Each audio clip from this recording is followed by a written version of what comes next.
बंदी छोड़ सतगुरु रामपाल जी परमेश्वर जी की जय हो। परम पिता परमात्मा सारी सृष्टि के रचनहार कुल मालिक असंख्य ब्रह्मांडों के स्वामी जगत गुरु तीनों लोकों में प्रवेश करके सबका धारण पोषण करने वाले राजाधिराज आत्माधार नाथों के नाथ देवों के देव महादेव सर्वेश्वर महेश्वर मृत्युंजय अजरो अमर आदि अनादि सनातनी प्रभु जगत पिता जगदीश्वर श्री श्री 1008 की उपाधि के वास्तविक अधिकारी अकाल मूर्त सौद स्वरूपी राम वासुदेव सर्वगतम ब्रह्म परम पूज्य प्रथम पूज्य परम संत परम पुरुष परम धनी परम दयालु सत्य कबीर हक्का कबीर अल्लाहु कबीर अल्लाहु अकबर बाखबर अल्लाह ताला जगत के तारणहार जगत के मुक्तिदाता जगत के जगन्नाथ हारे के सहारे हिंदुओं के राम मुसलमानों के अल्लाह सिखों के वाहे गुरु ईसाइयों के मसीह दया के सागर दयानिधि करुणा के सागर करुणानिधि स्वयंभू परिभू संकट मोचन कष्ट हरण मंगल करण दुख भंजन अविगत कबीर निर्विकार निर्विषम परमात्मा अलय अलेख सतगुरु आदि अनादि सतगुरु असली मर्यादा पुरुषोत्तम असली राम असली कृष्ण असली घनश्याम असली मुरारी राजाओं के राजा महाराजाओं के महाराजा शहंशाहों के शहंशाह सम्राटों के सम्राट भगवानों के भगवान अल्लाहों के अल्लाह प्रभुओं के प्रभु मसीहाओं के मसीह सच्चे वाहिगुरु बाबाओं के बाबा पीरों के पीर सेठों के सेठ जगत सेठ सावड़सा सेठ सर्वगुण संपन्न अनंत कोटि कलाओं के स्वामी अनंत कोटि ब्रह्मांडों के नायक योगियों में महायोगी ध्यानियों में महाध्यानी सिद्धों में परम सिद्ध ज्ञानियों में तत्वज्ञानी ब्रह्म ज्ञानी महाज्ञानी परम ज्ञानी सर्वश्रेष्ठ ज्ञानी विज्ञानी युवा कबीर समृद्ध कबीर असमवात अमित ओजा सच्चे रहनुमा करीम अल्लाह सुभान अल्लाह दुनिया के अंतिम पैगंबर 8 सितंबर 1951 से गांव धनाना जिला सोनीपत हरियाणा भारतवर्ष की पावन भूमि पे प्रकट रियल कल की भगवान श्री नारायण साकार हरि श्री बाबा साहेब नूर अनंत परमात्मा सच्चे दरवेश सच्चे बाखबर संत श्रोमणी सतगुरु रामपाल जी परमेश्वर जी के चरण कमल में साध संगति से जुड़ी हुई देश विदेश से आप और हम सभी सत्सेवक आत्माओं का अनंत कोटि दंडवत प्रणाम। सत्साई भाई और बहनों, बहुत बड़ी दया बहुत बड़ी मेहर पूज्य गुरुदेव भगवान की सतगुरु रामपाल जी परमेश्वर जी की जिनके शुभ आशीर्वाद से विशेष आशीर्वाद से आप और हम सभी सत्सेवक भाई बहन ज्ञान को आधार बनाकर गुरुदेव भगवान पर दृढ़ विश्वास करके अपनी आत्मा को हर प्रकार से जागृत करके नियम और मर्यादाओं में रहते हुए चौतरफा संघर्ष करते हुए अपनी आत्मा के कल्याण हेतु भक्ति मार्ग पर निरंतर आगे की ओर ही बढ़ रहे हैं। भाई और बहनों, ये दौर कलयुग की बिचली पीढ़ी का है और इस कलयुग की बिचली पीढ़ी को मोक्ष युग कहा जाता है। इस समय कुछ वक्त के लिए पूर्ण ब्रह्म परमेश्वर कबीर देव सतगुरु रामपाल जी के द्वारा मोक्ष के द्वार खोल दिए जाते हैं। ऐसे समय में भाई और बहनों, काल भी अपनी पूरी ताकत लगाता है, पूरी कोशिश करता है और तो उसका जोर चलता नहीं, सामने वो किसी के आता नहीं क्योंकि उसका चेहरा देखने लायक नहीं है, उसको खुद को शर्म आती है। क्योंकि जिस समय परमेश्वर ने जब उसने बकवाद की थी ज्योति निरंजन ने ब्रह्म ने काल ने शतलोक में दुर्गा के साथ उसने बकवाद करनी चाही, अपने नाखूनों से माया को स्त्री इंद्री लगानी चाही और वो दुष्कर्म करना चाहा जिस दुष्कर्म को करने की इजाजत सतलोक में नहीं है। उसी समय परमेश्वर ने उसको श्राप दिया और कहा कि आज के बाद तेरा नाम काल होगा, काल। और जैसे ही परमात्मा ने उसको काल का नाम दिया, उसी समय गुरुदेव भगवान ने बताया कि उसका स्वरूप चेंज हो गया। अन्यथा ये भी आप और हमारी तरह सतलोक में नूरी शरीर में था, सुंदर शरीर था। लेकिन परमेश्वर ने जैसे ही उसको कहा कि आज के बाद तेरा नाम काल होगा, उसी समय उसका स्वरूप चेंज हो गया। ओछा माथा, काला चेहरा, लंबे लंबे दांत, विकराल, और उसको 21 ब्रह्मांड सहित नीचे भेज दिया गया। तो भाइयों और बहनों, ये काल, ये ज्योति निरंजन उस परमात्मा से द्वेष करता है। और वर्तमान में उसी परमेश्वर ने काल को ये वचन दिया था कि जब चौथा युग आएगा उस समय मैं इन आत्माओं को सतलोक में लेकर जाऊंगा। तो काल ने अपनी सोची समझी रणनीति के तहत, अपनी साजिश के तहत, कि जिस समय आप चौथे युग कलयुग में आओगे उस समय तक मैं इन आत्माओं को इतना गंदा कर दूंगा, इतना विषय विकारी बना दूंगा, आप इन्हें सच्चा ज्ञान बताओगे और ये आपको झूठा कहेंगे, पाखंडी कहेंगे, आपके साथ में लड़ाई झगड़ा करेंगे, आपकी मार पिटाई करेंगे। तो परमेश्वर ने कहा कि कोई बात नहीं, वो मेरा काम है, वो मेरे साथ में क्या करेंगे क्या नहीं करेंगे, और मैं किस प्रकार से उन आत्माओं को सतलोक लेकर जाऊंगा। तो इस काल को परमेश्वर की शक्ति का अच्छे से पता है कि उस परमात्मा के पास में तो असंख्य तरीके हैं आत्माओं को समझाकर सतलोक ले जाने के। साम दाम दंड भेद, केवल ये 4 नीतियां होती हैं, लेकिन परमेश्वर के पास तो अनंत नीतियां हैं, अनंत नीतियां। तो इसको बहुत ज्यादा भय है वर्तमान समय में, बहुत ज्यादा डर कि मेरा भोजन कहीं मेरे मुख से निकल ना जाए, ये आत्माएं वापस सतलोक को ना चली जाएं। लेकिन उसकी मजबूरी है भाइयों और बहनों, वो सबके सामने प्रकट नहीं होता क्योंकि उसका चेहरा देखने लायक नहीं है, उसको श्राप लगा हुआ है।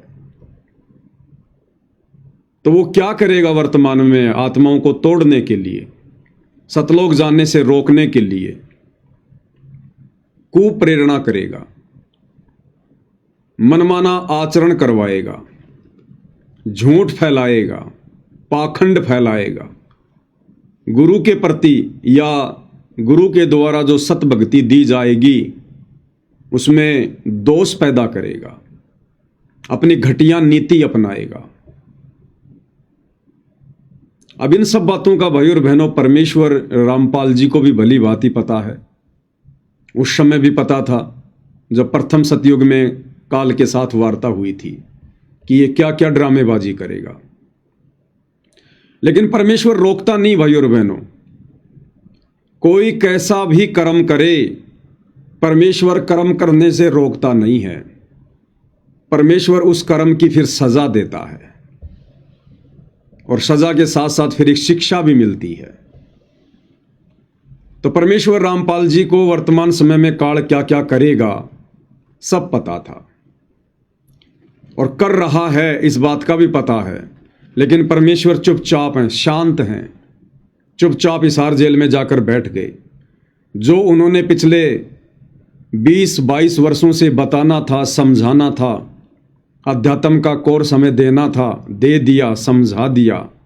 अब परमेश्वर चुपचाप हिसार जेल में जाकर बैठ गए। दुनिया की नज़रों में जेल में कैद हैं और हमारी नज़रों में परमेश्वर अपने मिशन को आगे बढ़ाने के लिए और अपनी पूर्व निर्धारित नीति के तहत वहां बैठे हुए हैं। अभी ये बातें हमें समझ में आ रही हैं। 2028 के बाद जब दुनिया वालों के विचार हमारे जैसे हो जाएंगे तो उन्हें भी समझ में आ जाएगी।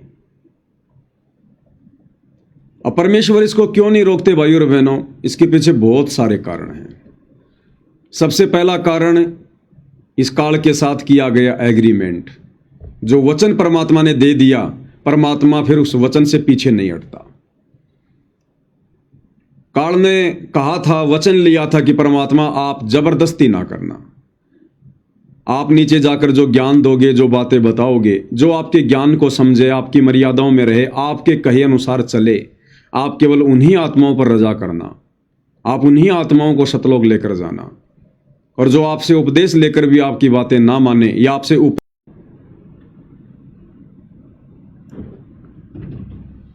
2 मिनट हो गए इसको, फिर ये रिकनेक्ट नहीं हो जाएगा वापस? हो ही गए तो रिकनेक्ट ही है। तो थोड़ा ध्यान रख इसका भाई।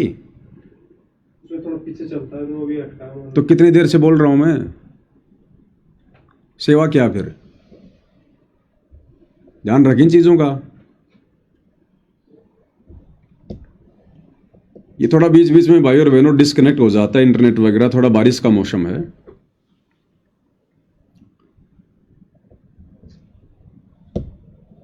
और दूसरा कारण यह है भाई और बहनों, आत्माओं के द्वारा किए जाने वाले उन कर्मों में दखल ना देने का, कि परमेश्वर रामपाल जी ने अपने इस सतभक्ति मार्ग को एक लंबे समय तक चलाना है।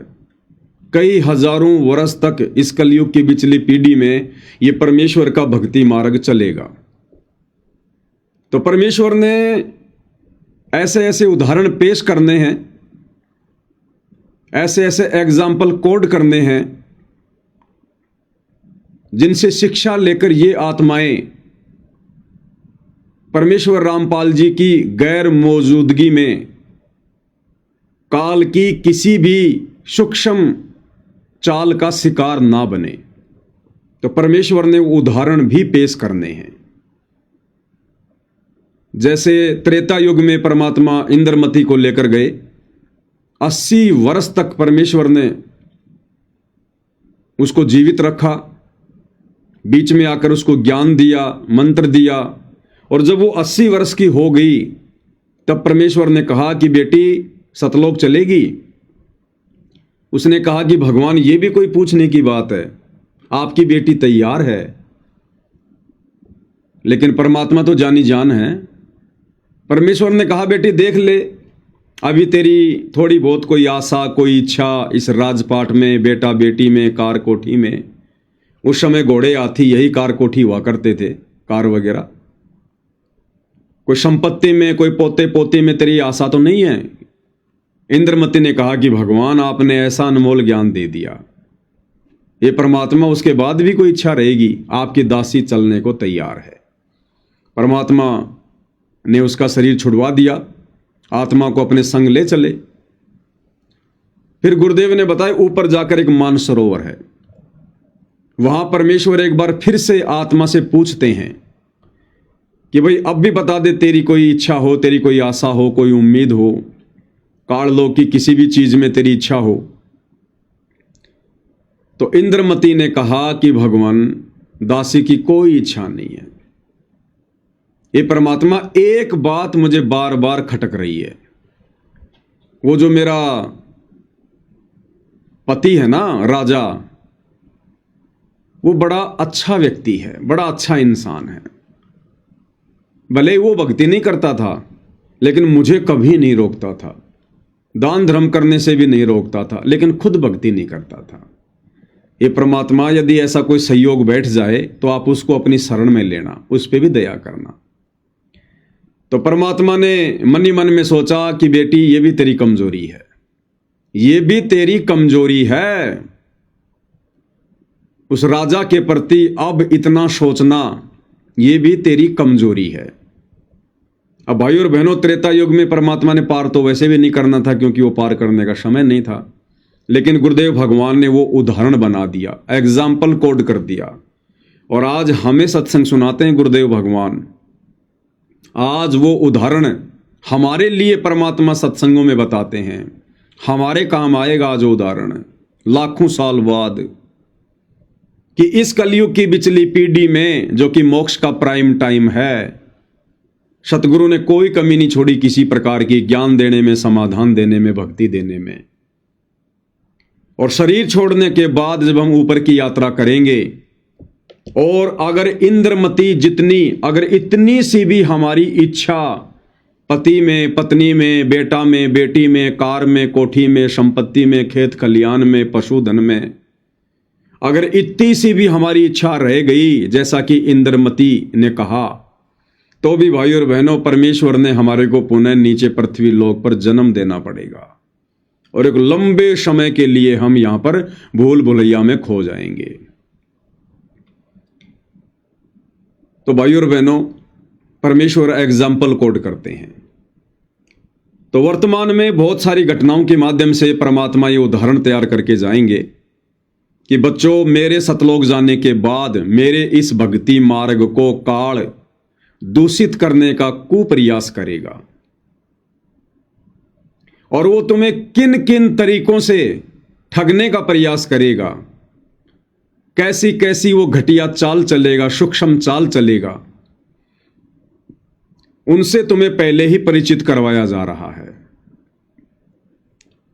क्योंकि उस समय कोई भी मनमाना आचरण यदि संगत में होगा तो वर्तमान में तो चलो भाई मेरे से लोग मिलाई पर आ जाते हैं, कभी वकील मिलने आ जाते हैं, कभी मेरे कलयुगी परिवार वाले मिलने आ जाते हैं, कभी कोई भगत मिलने आ जाता है जैक चैक लगा के, मेरे नाम के लेटर आ जाते हैं, ऑडियो आ जाती है, वीडियो कॉल आ जाती है, विशेष संदेश आ जाते हैं।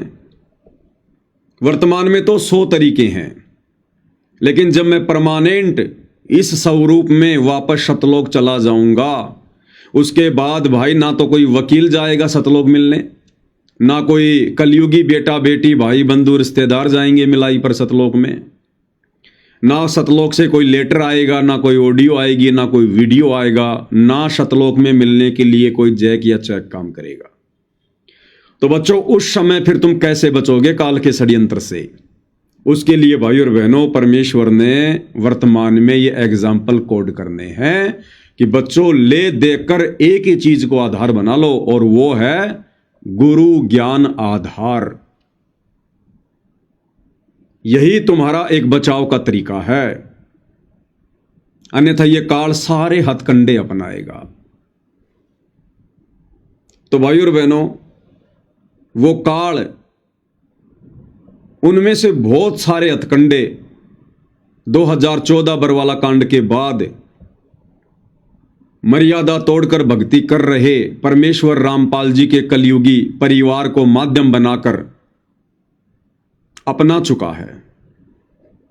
और वो हथकंडे क्या हैं? गुरुदेव की मर्यादाओं को तुड़वाना, गुरुदेव के वचन की उल्लंघना करवाना, जैसे हरियाणा में बैडमिंटन का स्टेडियम बनवाना धनाना में गुरुदेव के कलयुगी परिवार के द्वारा, हरियाणा के जाट आरक्षण में बेचारी संगत को बैठा देना, जाट आरक्षण संघर्ष समिति को करोड़ों रुपया भक्तों के दान का चंदे में देना, आनंदपाल जैसे गैंगस्टर की, जिसका पुलिस एनकाउंटर हो चुका है, उसकी सीबीआई जांच के समर्थन में भक्तों को बैठा देना, 5 लाख रुपया भक्तों के दान का एक गुंडे की सीबीआई जांच के लिए देना, आन उपासना में बढ़ावा देने के लिए अयोध्या में जाके भंडारा लगाना, आन उपासना में बढ़ावा देने के लिए परशुराम जयंती रोहतक में भक्तों को भेजना, आन उपासना को बढ़ावा देने के लिए सिरसा की अनाज मंडी में नकली कबीर पंथियों के साथ मिलकर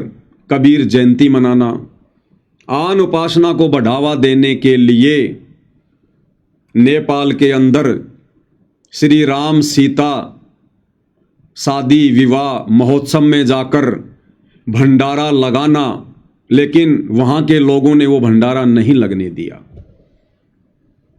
इसके अलावा अन्नपूर्णा जैसी घटिया मुहिम के तहत सतगुरु के वचन को तोड़ते हुए अपनी मनमानी करना, सोनीपत के गोहाना में झूठा भाईचारा निभाने के लिए जाटों की धर्मशाला का 5वां फ्लोर बनाने का ठेका लेना और 1 करोड़ रुपया भक्तों के दान का बर्बाद करना, राजनेताओं के साथ मिलकर साठगांठ करना, उनकी रैलियों में बेचारे भोले भाले भक्तों को भेजना, और भी बहुत सारे भक्ति विरुद्ध कर्म जो आप जी 2014 बरवाला कांड के बाद सतलोक आश्रम मैनेजमेंट हरियाणा की तरफ से देख रहे हैं। तो बहुत सारे हथकंडे तो काल अपना चुका है, और परमेश्वर ने सात संगतियों की शुरुआत करके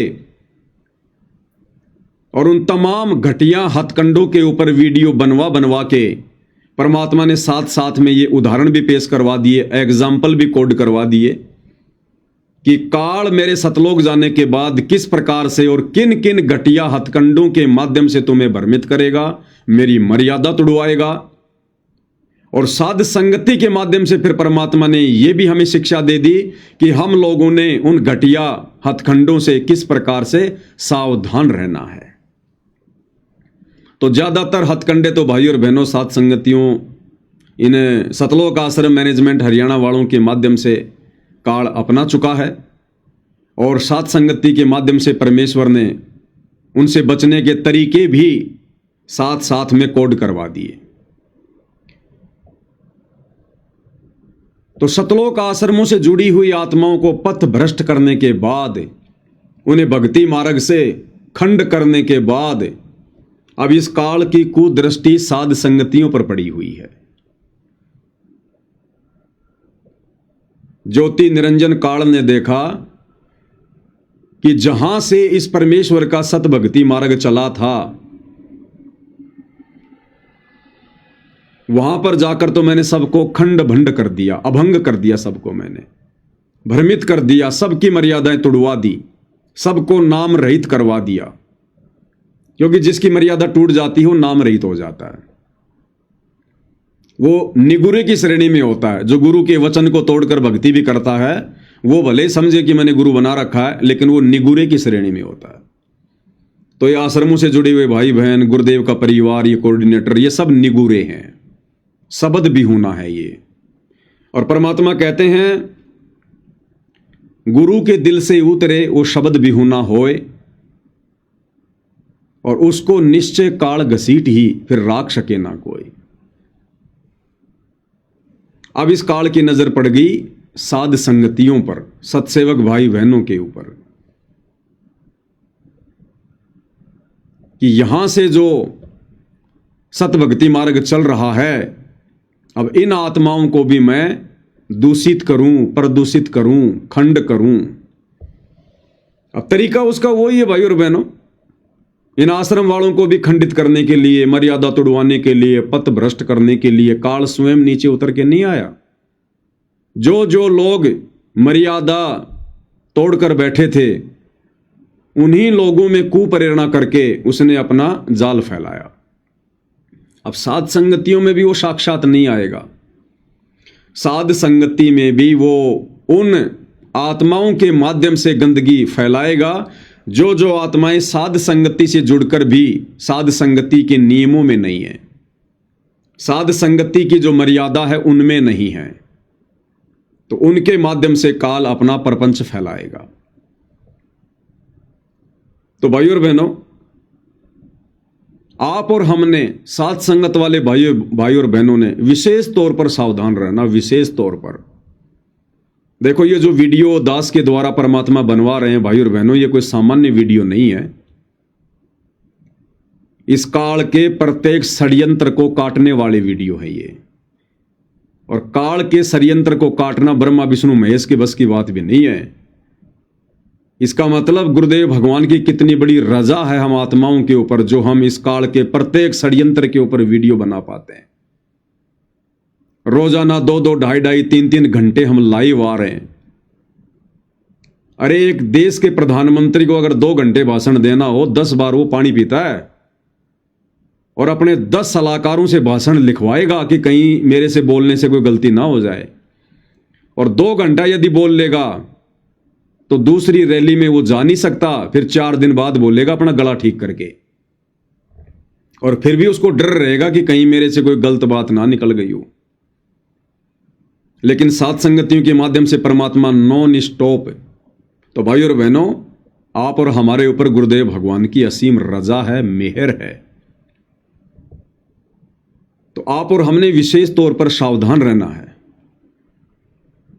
और साध संगति के माध्यम से परमात्मा जो भी ज्ञान आधारित गाइडलाइन आप और हमारे तक पहुंचाते हैं, हमने प्रत्येक की पालना करनी है, प्रत्येक की।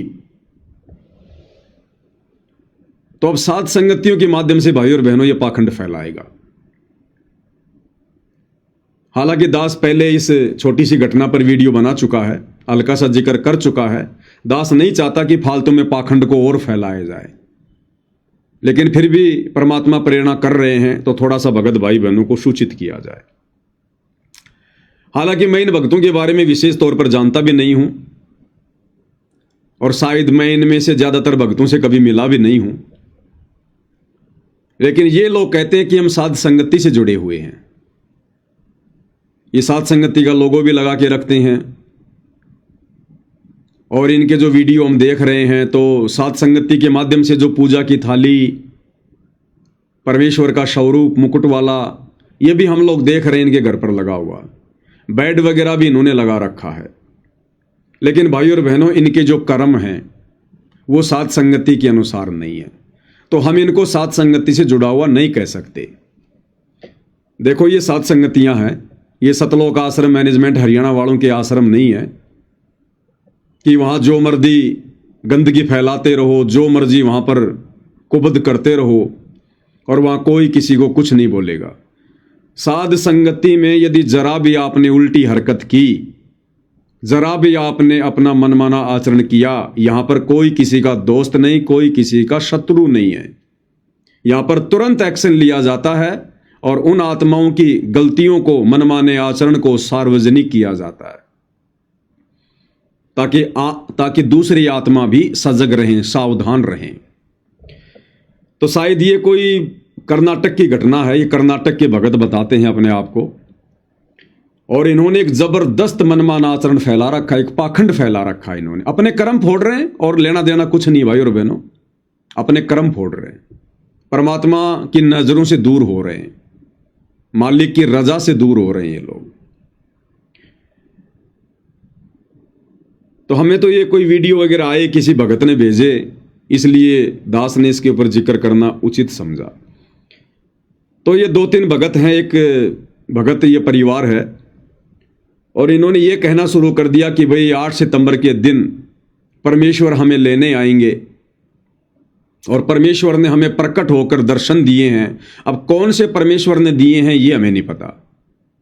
सतगुरु रामपाल जी ने दर्शन दिए हैं या दाढ़ी मूंछ वाले नकली कबीर ने दर्शन दिए हैं। तो ये कह रहे हैं कि हमारे को परमेश्वर ने प्रकट होकर दर्शन दिए हैं कि 8 सितंबर के दिन बच्चों मैं आऊंगा और मैं तुम्हें सशरीर बैकुंठ लेकर जाऊंगा, शतलोक लेकर जाऊंगा, या पता नहीं कौन से लोक में लेके जाऊंगा, और सभी को सूचना कर दो, जो जो आएंगे मैं सबको अनामी लोक लेके जाऊंगा, शतलोक लेके जाऊंगा मैं। और इन्होंने ये पाखंड फैलाना शुरू कर दिया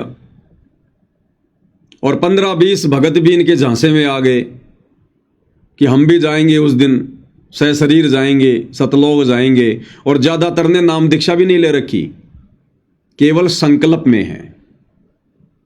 अब भाई और बहनों, इनका ये मनमाना आचरण भक्ति के निकट भी नहीं है, परमेश्वर के अध्यात्म नियमों के निकट भी नहीं है।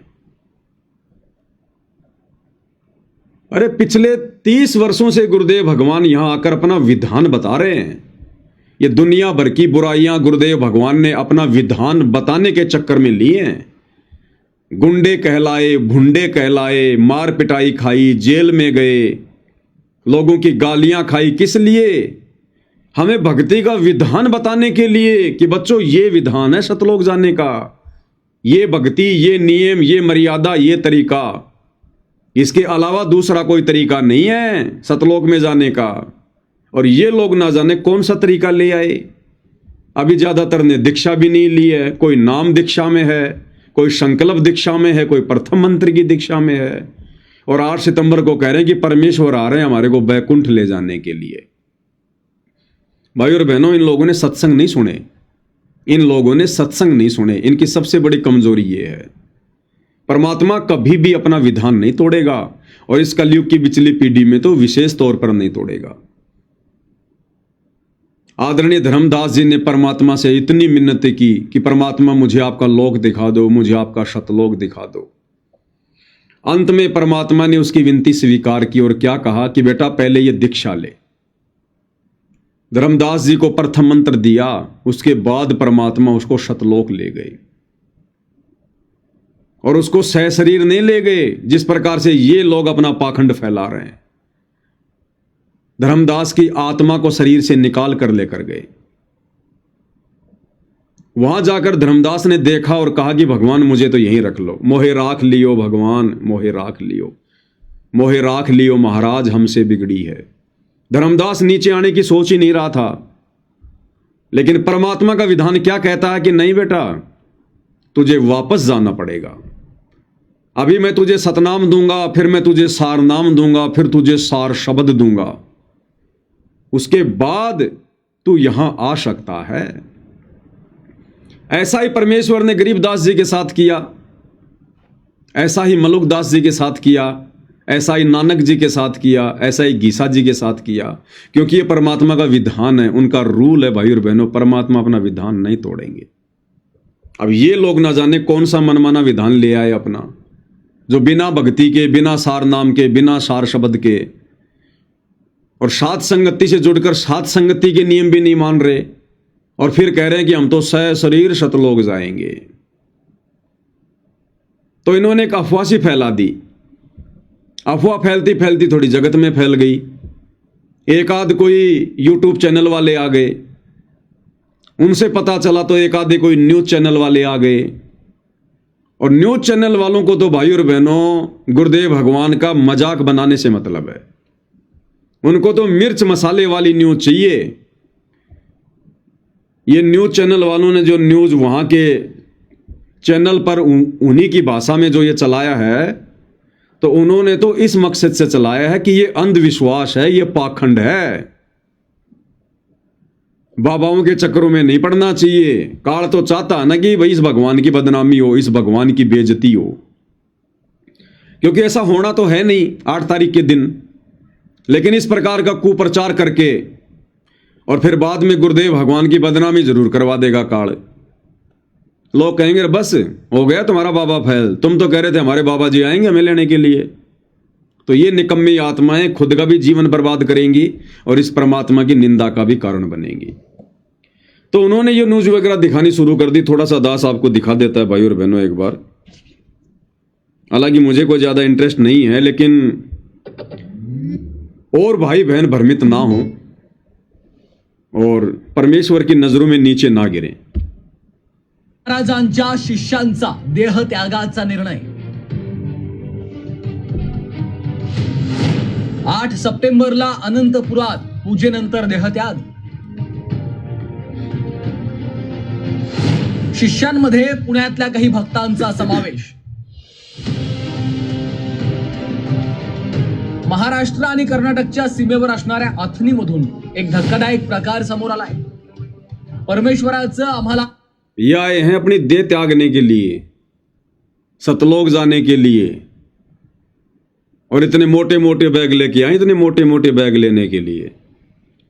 और वो न्यूज चैनल वाला पूछ रहा इंटरव्यू में कि भैया तुम सब कुछ छोड़ के जा रहे हो? हाँ बोले सब कुछ, संपत्ति, कार, कोठी, सब कुछ छोड़ के जा रहे हैं हम, और इतने मोटे मोटे बैग लाद के लाए अपने घर से। अरे बैग साथ में लेके जाओगे क्या? और फिर न्यूज चैनल वाला कह रहा है कि अगर 8 सितंबर को अगर तुम्हारा ये मिशन फेल हो गया तो? बोला नहीं नहीं 100% सफल होगा। बोला अगर हो गया तो? बोला हो गया तो फिर आगे अपनी भक्ति करेंगे। मतलब कोई विश्वास नहीं है कि ऐसा होगा ही। इनकी शकल देख लो भाई और बहनों, ताकि सावधान रहो आने वाले समय में। त्यामुळे 8 सप्टेंबरला आम्ही देहत्याग करणार अशी भूमिका काही भक्तांनी घेतली आहे। या भक्तांमध्ये महाराष्ट्रातल्या भक्तांची संख्या अधिक आहे। अनंतपूर इथं रामपाल महाराजांचा मठ आहे। देहत्याग करण्याचा निर्णय घेतलेल्या भक्तांनी रामपाल महाराजांची दीक्षा घेतली। तब्बल 20 जणांनी देहत्याग करण्याचा निर्णय घेतला होता। त्यापैकी काही जणांची अन्य मठांच्या महाराजांनी समजूत काढली, मात्र अद्यापही 10 जण देहत्याग करण्यावर ठाम आहेत। यामध्ये पुण्यातील काही शिष्यांचा समावेश असून त्या भाविकांची नावं अद्याप समजू शकली नाहीत। मात्र या भक्तांचं म्हणणं एवढंच आहे की परमेश्वराच्या आदेशाप्रमाणेच आम्ही वैकुंठाला प्रयाण करणार आहोत। सावरच्याला भक्ती करत असताना आपल्याला इस भगत जी को भी ध्यान से देख लेना। मैंने इसको एक आधी सात संगति में देखा था, शायद कोई मध्य प्रदेश में सात संगति थी, वहाँ आया होगा। और ये वहाँ सात संगति में लोगों को ज्ञान दे रहा था और कह रहा था कि सतलोक में 84 लाख योनियाँ हैं। ये कह रहा था कि सतलोक में 84 लाख योनियाँ हैं, हम क्या करेंगे सतलोक में जाकर। तो ये इनका ज्ञान है भाई और बहनों। सांगितलेलं आहे की 8 सप्टेंबरला तुम्ही इथून म्हणले नाही त्यासाठी मी ते 8 सप्टेंबरपर्यंत तयार होऊन आपल्या परमात्मा संघासाठी तयार आहे. आता त्यांनी सांगितलं की आपल्याला बघा गटामध्ये तुला सहचरी घेऊन जातो म्हणले सहचरी घेऊन जातो म्हणले त्यांनी. मग ते परमात्मा आहे, सहचरी घेऊन जाऊ शकते त्यांनी, त्यांचं वचन आहे ते परमात्मा वचन वाचून भरमड चालले ते, त्यांचं वचन नाश होत नाही. भक्ति करते हैं परमात्मा प्राप्ति करने के लिए. अब परमात्मा को समय आ गया, भक्ति पूरी हो गई, परमात्मा प्रकट होकर बता दिए कि मैं लेके जाऊंगा. आपका फैमिली वगैरह कुछ सब है बच्चे लोग? नहीं, बच्चे नहीं, पीछे हैं. बताओ बच्चों को क्यों नहीं लेके आए भाई? इंटरव्यू देने वाला पूछ रहा है और ये कह रहा है कि परमात्मा का आदेश आ गया सतलोक जाने का यहां से 8 सितंबर के दिन. किसके पास आदेश आया भाई? तुम सबको आदेश दिया क्या परमात्मा ने?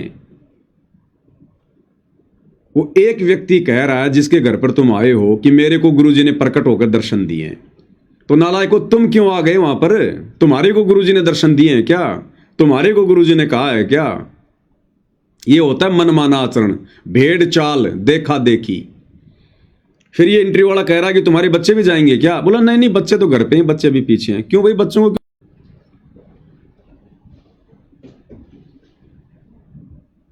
आ गया ये भाई और बना थोड़ा इंटरनेट चले जाते हैं बीच बीच में. कह रहे थे तुम्हारे बच्चे भी जाएंगे, बोले नहीं बच्चे तो रहते हैं.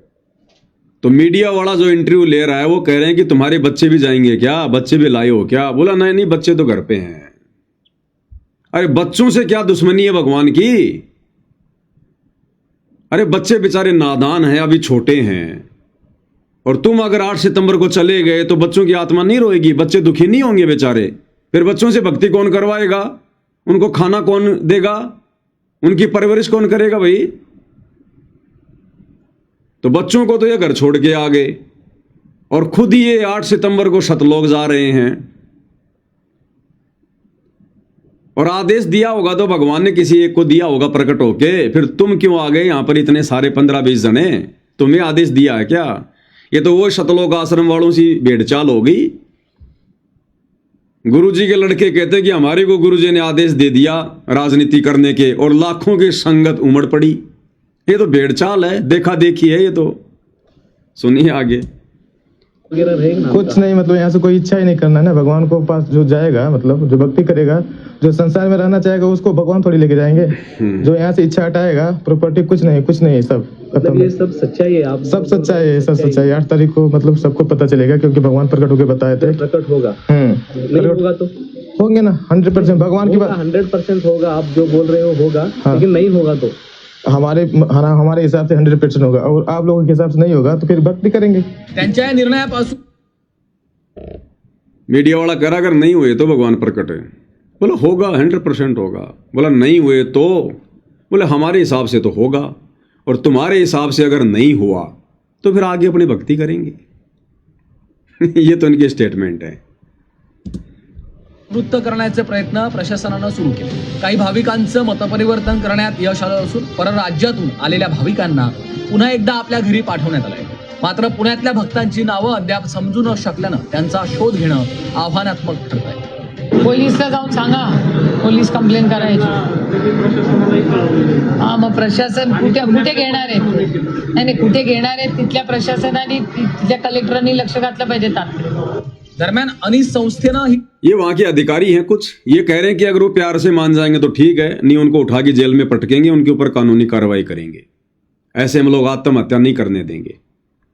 तो कोई बात नहीं भक्तों, भगवान तो जेल से भी ले जाएगा, कौन सी बड़ी बात है. अगर भगवान तुम्हें घर से ले जा सकता है, तुम्हारा शरीर छुड़वा सकता है, तो भगवान तो जेल में भी शरीर छुड़वा देगा, कौन सी बड़ी बात है. तो ये है भाई और बहनों एक ड्रामा, एक नौटंकी, एक पाखंड. अब देखो इसमें दो बातें भाई और बहनों, क्योंकि साथ संगति में चर्चा होती है ज्ञान आधार से. देखो परमात्मा धरती पे प्रकट है, होने को कुछ भी हो सकता है. परमात्मा सहशरीर भी लेकर जाएंगे, लेकर जा सकते हैं, कोई बड़ी बात नहीं है. आज से पहले भी परमात्मा ने बहुत सी आत्माओं को सहशरीर भेजा है जहां भी उन्होंने जाना था, कोई बड़ी बात नहीं है. लेकिन हमने निर्णय लेना है ज्ञान आधार से. और ज्ञान आधार क्या है कि वर्तमान कलयुग की पिछली पीढ़ी में अगर भगवान किसी को सहशरीर भी लेकर जाएंगे, देखो देह तो सबने त्यागनी पड़ेगी, लेकिन यदि भगवान किसी भगत को सशरीर भी अपने साथ सतलोक लेकर जाएंगे तो उसी भगत को लेकर जाएंगे जिस भगत को ये सारे मंत्र प्राप्त हो जाएंगे और जिस भगत की भक्ति पूर्ण हो जाएगी, क्योंकि विधान यही है, नियम यही होगा। हो सकता है 8 सितंबर को परमात्मा आ जाएं, कोई बड़ी बात नहीं है। ना जाने परमात्मा क्यों आएंगे, क्या उसके पीछे कारण है, वो परमात्मा जाने। लेकिन आप और हमारे लिए क्या आदेश है? आप और हमारे लिए केवल वही आदेश है जिस विधि से गुरुदेव भगवान ने सतलोक जाने का हमें रास्ता बताया है। हमने उस विधि के अलावा किसी दूसरी विधि से सतलोक जाने का शॉर्टकट नहीं अपनाना है, अन्यथा फिर वो हमारे मनमाने आचरण में आएगा, हमारे पाखंड में आएगा। वो हम अपनी भक्ति का तो सत्यानाश करेंगे, साथ में गुरु भगवान की निंदा का भी कारण बनेंगे, डबल दोषी होंगे परमात्मा के। ये उदाहरण पेश हो रहे भाई और बहनों, ध्यान रखना आने वाली आत्माओं के लिए। ये चाहे चले जाएं सतलोक, कोई बड़ी बात नहीं, ये चले जाएं 8 तारीख को अनामी लोग चले जाएं, बैकुंठ में चले जाएं, ये कहीं भी चले जाएं, हो सकता है इनको परमात्मा ले जाए, इनको 10 दिन बाद में वापस भी छोड़ दे, या हो सकता है इनको कहीं और बैठा दे, मिनी सतलोक में बैठा दे, इनको बैकुंठ में बैठा दे, इनको स्वर्ग में बैठा दे। अगर ऐसा हो भी गया तो वो बाकी संगत की परीक्षा के लिए, एक एग्जाम्पल कोड करने के लिए, क्योंकि ये जो वर्तमान में कर रहे हैं ये है इनका मनमाना आचरण। ये तो अपनी भक्ति का सत्यानाश कर ही चुके हैं, इसमें कोई दो राय नहीं है। अगर इनको गुरुजी आकर लेकर भी गए तो भी इन्होंने अपना ये जीवन तो जो है बर्बाद कर दिया, क्योंकि ये इनकी ये परीक्षा है। अगर वास्तव में इन लोगों के अनुसार गुरुजी ने इन लोगों को ऐसा कोई आदेश दिया है प्रकट होकर, तो ये इन लोगों की परीक्षा है, जिस परीक्षा में ये फेल हो चुके हैं। जैसे परमात्मा ने कहा था कि मेरे सर में जूते मारो, तो इन्होंने तो जूते मारने वाली हकीकत में इन्होंने जूते मार दिए। बुद्धि विवेक का इस्तेमाल करना था, लेकिन इन्होंने कोई बुद्धि विवेक का इस्तेमाल नहीं किया। अगर इन लोगों के अनुसार गुरुजी ने प्रकट होकर कहा है तो, और यदि फिर इन लोगों ने इस प्रकार से ये बात फैलानी शुरू कर दी है, तो ये इनका मनमाना आचरण है। इन्होंने गुरुदेव भगवान के सर में जूते मारे, फिर अपना बुद्धि विवेक इन्होंने नहीं लगाया। अब आप और हमारी क्या परीक्षा है कि हमने तो परमेश्वर के विधान के अनुसार ही सतलोक जाने की तैयारी करनी है। दूसरा शॉर्टकट हमने नहीं अपनाना, चाहे रोज हमारी आंखों के सामने सैकड़ों भगत आसमान में उड़ते हुए जाएं। हमने मन में जरा सा भी विक्षेप पैदा नहीं करना, जरा भी हमारे मन में कच्चापन नहीं आना चाहिए कि कहीं मैं रह जाऊं, कहीं हम रह जाएं, ये बाकी सब जा रहे हैं, सब जा रहे हैं। पूरी धरती खाली हो जाए और यदि ये पवनदास अकेला बच जाए तो भी उसी विधि से सतलोक जाने की सोचनी है जिस विधि से गुरुदेव ने अपने सत्संग रूपी विधान में हमें बताई है। दूसरी बात भाई और बहनों, मान लीजिए 8 सितंबर को ये आसमान में उड़ गए, या इन्होंने देह त्याग दी, या इनको ले गए, जैसा भी है, फिर ये आने वाली आत्माओं के लिए एक एग्जाम्पल कोड हो रहा है। क्या कि इनके 8 सितंबर के दिन इस धरती से जाने के बाद भी किसी भी आत्मा के मन में ये जरा भी दोष या विक्षेप या ये कच्चापन नहीं आ जाए कि भाई वो भगत तो सही कह रहे थे, अरे वो कर्नाटक वाले भगत तो सही कह रहे थे, भाई गुरुजी आएंगे लेकर जाएंगे, गुरुजी आएंगे लेकर जाएंगे, और देखो उनको तो ले गए, और हम तो भाई इस पवनदास की बातों में आ गए, इसलिए हम वहां नहीं जा पाए और हमारा तो सत्यानाश हो गया। अगर इतना भी अगर मन में दोष आ गया, अगर वास्तव में ये चले गए 8 सितंबर को शरीर या शरीर छोड़कर, और यदि उसके बाद इतना भी मन में अगर विक्षेप आ गया, तो फिर उसी समय फैल। दास बार बार कहता है, और गुरुदेव भगवान ने यही बताया है कि बच्चों, जब तक तुम्हें सृष्टि रचना समझ में नहीं आएगी, तुम अध्यात्म को समझ ही नहीं सकते। यह काल तुम्हें 10 साल बाद भ्रमित कर देगा, 20 साल बाद भ्रमित कर देगा, अगर तुमने सृष्टि रचना को ढंग से नहीं सुना तो। यह हमारी परीक्षा है वर्तमान में कि 8 सितंबर को मान लीजिए अगर ये चले भी गए तो भी हमारे मन में विक्षेप नहीं आना चाहिए, वरना फिर हमारा भी सत्यानाश होकर रहेगा। हम भी परमात्मा की नजरों से गिर जाएंगे। कैसे? इस काल ने सतलोक में पाखंड किया, मनमाना आचरण किया, इसने तप करना शुरू कर दिया। और बहुत सारे भगत भाई बहन जो आज इसी 21 ब्रह्मांड में धक्के खा रहे हैं, सतलोक की तुलना में तो 10-20 थे, बहुत कम थे, मुट्ठी भर थे। जैसे वर्तमान में इन भाई बहनों के चक्करों में कोई 15-20 भगत आए हैं, तो सत्सेवक भाई बहन तो हजारों की संख्या में, लाखों की संख्या में हैं, लेकिन ये 15-20 लोग यानी मुट्ठी भर लोग जो इनके चक्कर में आ गए। इसी प्रकार सतलोक में जब काल पाखंड कर रहा था, तो सतलोक में जितनी जनसंख्या है उसकी तुलना में मुट्ठी भर लोग उस काल के चक्कर में आ गए उसके साथ यहां आने के लिए। क्योंकि परमेश्वर ने बताया कि बच्चों, इस 21 ब्रह्मांड में कितनी आत्माएं हैं तुम काउंट नहीं कर सकते। 1 ग्राम खून के अंदर लाखों आत्माएं हैं। हवा के अंदर पता नहीं कितनी आत्माएं, काउंटिंग नहीं कर सकते। बरसात के समय कितने कीड़े मकोड़े उत्पन्न हो जाते हैं। हर एक पेड़ पौधे के ऊपर, फूलों के ऊपर, पत्तों के ऊपर अनगिनत जीव हैं। सूक्ष्म जीवों की गिनती नहीं है। 84 लाख योनियों में कितने जीव पड़े हैं, मनुष्य योनि में कितने पड़े, देव योनि में कितने, गंधर्व, यक्ष, किन्नर, गिनती नहीं है। लेकिन सतलोक की तुलना में ये कितने के हैं? गुरुदेव ने बताया कि जैसे एक बहुत बड़ा महल है, बहुत बड़ा महल, और उस महल के एक कोने में एक माचिस की डिब्बी रख दो। उस माचिस की डिब्बी में जितने दाने होंगे, जितनी तिलियां होंगी, इतने जीव इस 21 ब्रह्मांड में है। तो काल के ऊपर आसक्ति व्यक्त कर दी और 21 ब्रह्मांड में नीचे आ गए। ठीक है। उसके बाद गुरुदेव ने सृष्टि रचना में क्या बताया? उसके बाद में अक्सर पुरुष चिंतित रहने लगा, ये सोच सोच कर कि वो तो गए, कि वो तो गए, और ना जाने भाई वो क्या मौज लूट रहे होंगे, क्या लूट रहे होंगे, कितना आनंद मना रहे होंगे। उस काल की चिंता सताने लगी अक्सर पुरुष को, साथ में अन्य बहुत सारी आत्माएं कि हम तो रह गए भाई, हम तो मौका चूक गए। और बहुत सारी आत्माएं अक्सर पुरुष के ऊपर फिदा हो गई, क्योंकि वो सार नाम का सहज समाधि लगाकर वो जाप करने लगा। और टारगेट क्या था? दिमाग में 24 घंटे ज्योति निरंजन बैठा रहता था कि काश मैं भी चला जाता, मैं भी चला जाता, मैं भी हाथ खड़ा कर देता, पता नहीं क्या मौज लूट रहा होगा। तो काल के सतलोक से जाने के बाद, यानी यहां आने के बाद, उसके प्रति अक्सर पुरुष चिंतित होने लगा, सोचने लगा, और बाकी ढेर सारी आत्मा सोचने लगी, चिंतित होने लगी। फिर क्या किया परमात्मा ने उन सबके साथ में? उस अक्षर पुरुष को भी अपने सतलोक से निकाल दिया, और बाकी जितनी भी आत्माएं थी उनको भी परमेश्वर ने सतलोक से निकाल दिया। और सतलोक के एक कोने में अलग से उसको 7 शंख ब्रह्मांड दे दिए और एक बाउंड्री बना दी कि तुम सतलोक में प्रवेश नहीं कर सकते। बात वही है, काल को 16 संकोच की दूरी पर भेज दिया, एक बाउंड्री बना दी, ये भी नहीं जा सकता। और अक्सर पुरुष के लोगों की भी एक बाउंड्री बना दी, वो भले ही वही हैं एक कोने में, लेकिन वो अपनी मर्जी से कोई वहां सतलोक वापस नहीं जा सकता।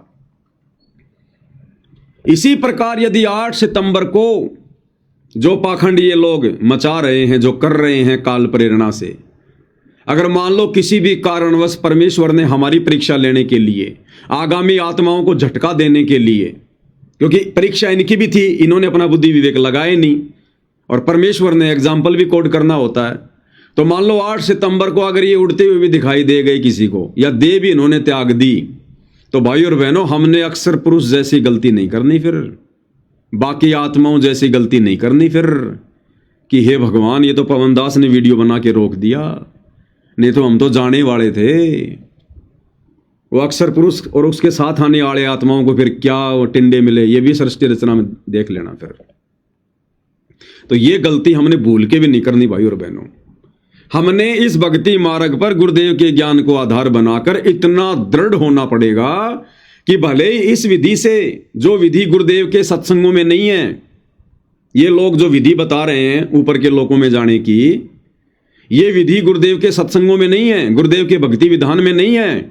अगर परमात्मा किसी को सतलोक भी ले जाएगा या दे छुड़वा कर ले जाएगा जैसे भी, तो भक्ति विधान के अनुसार ही ले जाएगा, सार शब्द देकर, सार नाम देकर, उसके बाद ही परमात्मा लेकर जाएगा। और कोई विधि नहीं है सतलोक जाने की। तो इस विधि के अलावा अगर पूरी पृथ्वी भी खाली हो जाए और काल हमें दिखा दिखा कर लेकर जाए, या सतगुरु हमें दिखा दिखा कर आत्माओं को लेकर जाए कि देख लेना भैया, देख ले कितने गए, और देख ये लेके जा रहा मैं जहाज भर के, और देखना मैं परसों फिर आऊंगा, अपना मूड चेंज कर लेना भाई, देख लेना भाई तेरे को क्या करना, 2 दिन का टाइम है तेरे पास। भाई और बहनों, यदि पूरी पृथ्वी भी खाली रह जाए और यदि हम अकेले बच जाएं, तो भी हम लोगों ने परमेश्वर के विधान के खिलाफ सतलोक जाने की नहीं सोचनी है। ध्यान रखना, ये कलयुग की विचली पीढ़ी है, अन्यथा गुरुदेव भगवान के सत्संग फेल हो जाएंगे।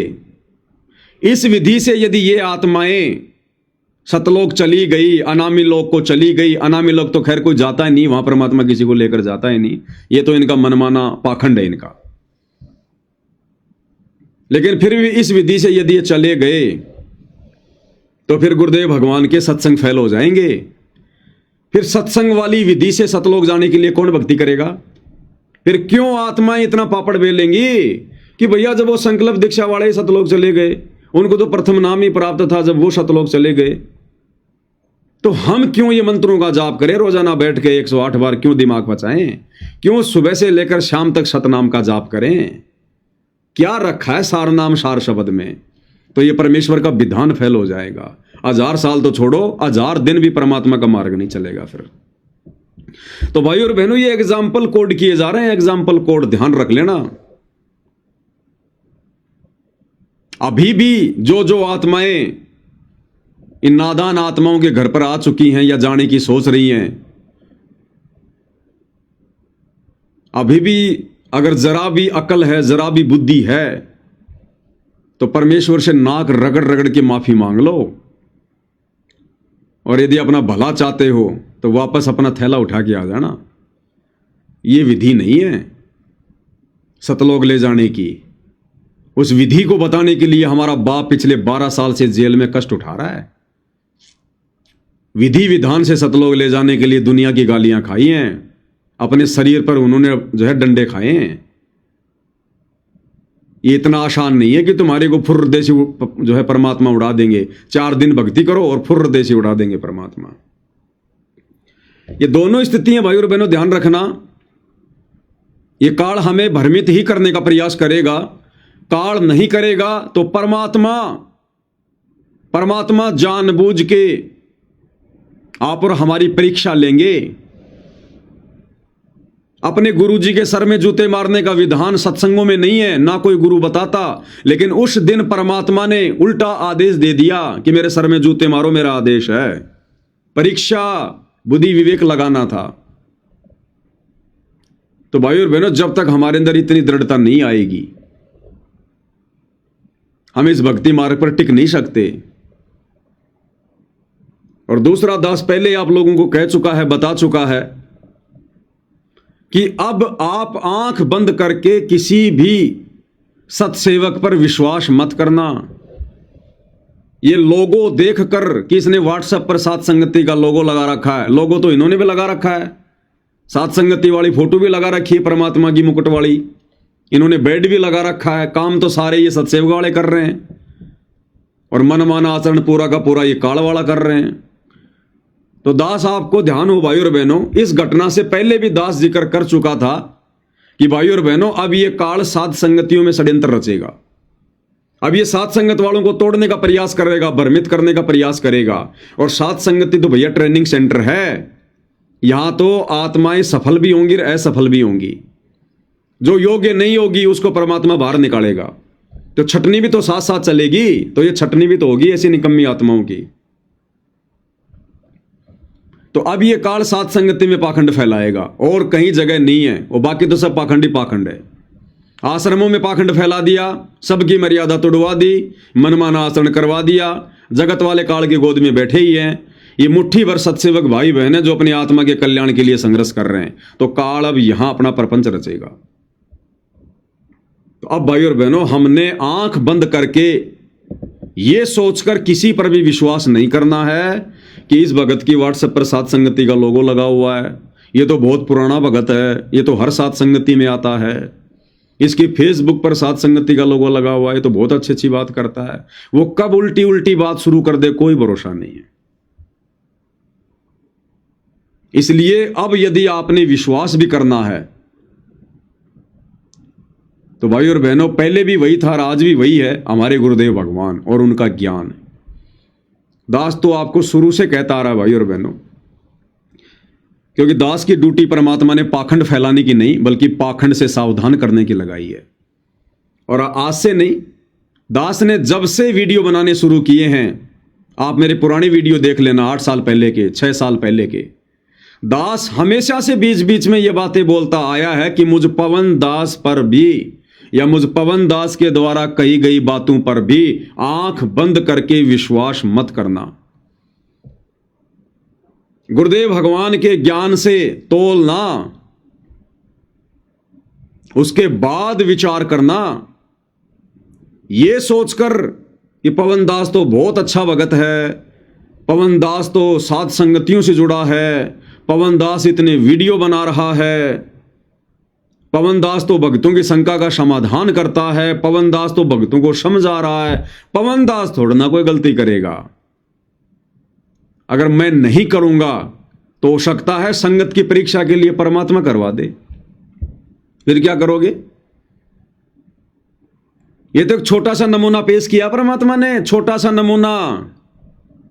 और ये इस प्रकार का पाखंड मनमाना आचरण है, अगर मान लो गुरुदेव भगवान मुझ पवन दास के माध्यम से शुरू करवा देते संगत की परीक्षा के लिए, और मुझे परमात्मा दर्शन देकर ये बात बोल देते, और यदि मैं अपने बुद्धि विवेक का इस्तेमाल ना करके और इन नादानों की तरह संगत में ढोल पीटना शुरू कर देता कि आ जाओ भैया अपना थैला उठा उठा के आ जाओ, जिन जिन आत्माओं ने सतलोक जाना है सीधा 8 सितंबर के दिन गुरुजी आ रहे हैं विमान लेकर, और कोई रास्ता नहीं है, कोई तरीका नहीं है, बाद में रोओगे पछताओगे। तो भाई और बहनों, इनके कहने से तो मुश्किल से 15-20 आए हैं, और अगर मैं पवन दास ये बात बोल दूंगा तो कम से कम कई सैकड़ों की संख्या में आ जाते, कई सैकड़ों की संख्या में, क्योंकि अभी भी सात संगतियों में बहुत ज्यादा कमजोरी है, बहुत ज्यादा। इसलिए परमात्मा ने देखा कि अगर पवन दास के माध्यम से कहलवा दिया तो फिर तो मामला सारा बिगड़ जाएगा। इसलिए परमात्मा ने यह झटका दिया हल्का सा इन नादानों के माध्यम से, आप और हम बाकी भाई बहनों को दृढ़ करने के लिए कि आने वाले समय में अगर पवन दास भी इस प्रकार का कोई मनमाना आचरण करे, कोई पाखंड फैलाए, मेरी भक्ति विधान के विरुद्ध, मेरे सत्संगों के विरुद्ध यदि कोई बात कहे, तो नादानो इस छोटी सी घटना से सबक ले लेना और अपना सत्यानाश करवाने से बच जाना। पवन दास कोई फाइनल चीज नहीं है, पवन दास तुम्हारा कोई जो है गुरु नहीं है, पवन दास तुम्हारा सरदार नहीं है, वो भी तुम्हारी तरह 2 कोड़ी का मिट्टी का पुतला है, गलतियों का पुतला है, कठपुतली है। अगर जरा भी उन्हें उसने मर्यादा तोड़ी तो उसकी डोर काल के हाथ में आ जाएगी, और तुम सोचोगे पवन दास को परमात्मा चला रहा है, पवन दास को गुरुजी चला रहे हैं, और फिर तुम हर बात पर यदि आंख बंद करके विश्वास करोगे तो धोखा खा जाओगे। तो बाकी संगत को, बाकी सत्सेवक भाई बहनों को आगामी समय के लिए सावधान करने के लिए एक छोटा सा झटका है, इस घटना के माध्यम से ध्यान रख लेना। अगर निकट भविष्य में मैं पवन दास भी इस प्रकार की ज्ञान विरुद्ध कोई छोटी सी भी हरकत करूं तो आप भाई बहनों की जिम्मेदारी बनती है मुझे समझाने की कि भगत जी बाकी बातें बहुत अच्छी बात है, भगवान ने आपसे जो काम करवाया वो करवाया, आपने बहुत वीडियो बनाए, हमें भी बहुत जानकारी मिली, बहुत ज्यादा हमारे को मदद मिली, हमारी मर्यादा टूटने से बची। लेकिन भगत जी आप वर्तमान में जो कर रहे हैं ना, ये ज्ञान आधार के विपरीत है। भाई थोड़ा विचार करो, आपसे क्या गलती हुई है, भगवान से माफी मांगो भगत जी। हम आपकी हर बात पे थोड़ा ना कोई यकीन करेंगे, विश्वास करेंगे, आप भी तो हमारे जैसे हमारे भाई हो। परमात्मा हमारी परीक्षा के लिए आपसे गलती करवा दे, कौन सी बड़ी बात है। तो भाई और बहनों, इस प्रकार से हमने सावधान रहना है। आंख बंद करके विश्वास, ब्लाइंड फेथ केवल अपने गुरुजी पर, गुरुजी के ज्ञान पर, क्योंकि ना तो हमें कभी भ्रमित हमारे गुरुजी कर सकते और ना कभी गुरुजी का ज्ञान कर सकता। बाकी यहां सब दो कोटि के जीव हैं।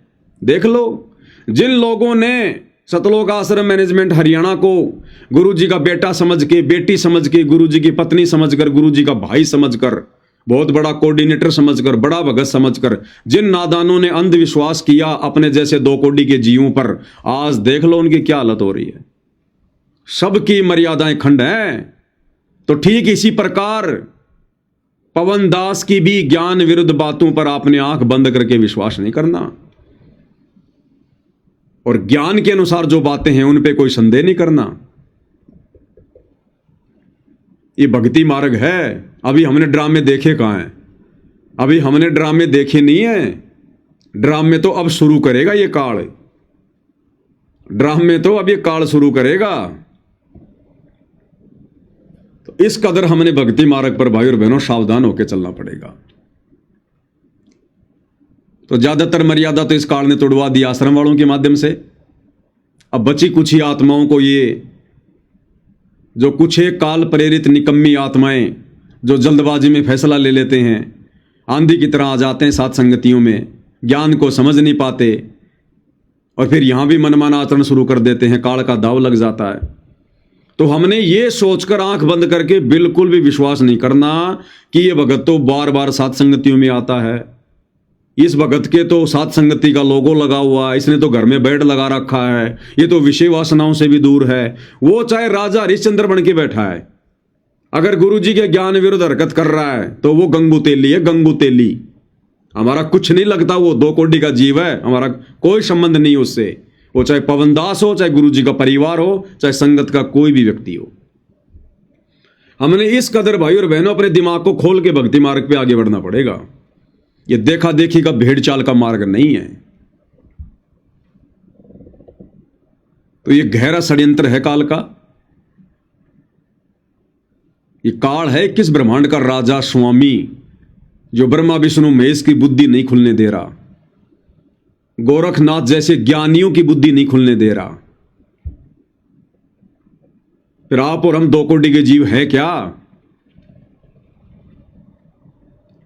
तो भाई और बहनों, अंत में ज्ञान आधार ना कोई पवनदास, ना कोई सतलोक आश्रम मैनेजमेंट वाला, ना कोई बड़ा भगत, ना कोई छोटा भगत, ना कोई जूनियर भगत, ना कोई सीनियर भगत है।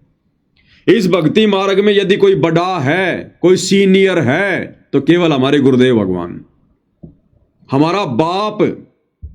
अंतिम फैसला हमारे बाप के वचनों को लेकर किया जाएगा, सत्संगों को देखकर किया जाएगा। किसी भगत के विचारों से अंतिम फैसला नहीं होगा। भगत यदि भक्ति मर्यादा में रहते रहते हमें अच्छी अच्छी बातें बता रहा है, ज्ञान की बातें बता रहा है, विश्वास बढ़ाने वाली बातें बता रहा है, तो ग्रहण करो, जीवन में अमल करो। लेकिन जिस दिन कोई भगत जरा भी ज्ञान से हटकर अपना मनमाना आचरण थोपने का प्रयास करे, लड़ना नहीं, झगड़ना नहीं, मनमुटाव नहीं करना, हाथ जोड़ लो कि भगत जी मैं आपकी इन बातों से सहमत नहीं हूं, आपकी इन बातों से सहमत नहीं हूं।